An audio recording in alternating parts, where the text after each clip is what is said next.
at the very tip top. Best round I've played. After I birdied 14, I was able to hit the fairway, and there's a big board right there on 15 by the green, and I was sitting there kind of peeking at it, and I was looking at the boards all day. I've tried it in the past where I haven't done it, but at Valhalla I was looking at them all day, and I really wanted to embrace it, and that's what I did there. So I told myself to do the same thing here and really just look at it and embrace it and take it for what it is and move along. So I looked up at the board there, and I knew if I could birdie 16, I birdied 7 today, or 6, sorry. That was the first par 5 I birdied all week. So if I can birdie my second par 5 of the week on 16, that would be special. And then as soon as I hit the green on 17, I had to really, really try and focus really hard to not let my mind wander too much. It's very different,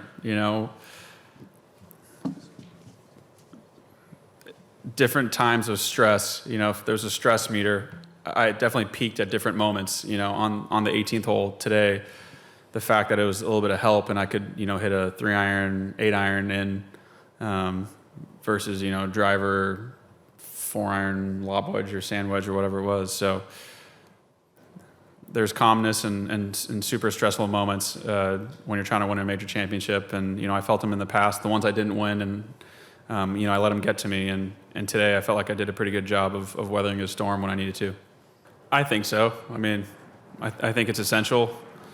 Just the time zone itself is a big thing to overcome, and then when you move along to the fescue and the deep bunkers and the finer sand, and then you talk about the wind, and then the greens being slower. It's literally everything is completely different than what we do over in the States. So if you can just give yourself an extra week to try and acclimate, I think it is a no-brainer. It's all part of the process.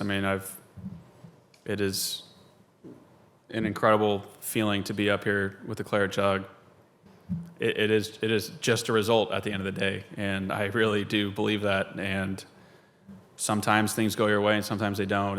And when you're playing today, I felt like I really controlled a lot of it. I kind of grabbed onto it, and there's no chance I was going to let go of it. I was pretty aware of that, and really wanted to make sure I did that. But for the most part, all those tough losses in the past, or those moments where I let myself slip up and dream too early on that back nine, I was able to reel myself in today and make sure that didn't happen. I don't know if that's true or not, but I'm definitely going to believe that is true, because here we are. It's a completely different, like we just talked about, it's a completely different style of golf. It makes you play shots and have different ball positions, and there's so much risk reward when the wind's blowing and 20 miles an hour and it starts raining, and there's so many different variables that come into play, and it truly is an honor to win this. To me, it's big. To me, winning the Scottish Open was big because it meant my game can travel. So to double that up and win a major in Scotland's even cooler. I always felt it, coming over. I talked early in the week that my first time playing any sort of link style was when I was 13 or 14 at Bandon Dunes, and I immediately loved it then. I'm a competitor. I like to challenge myself. I like challenges in general.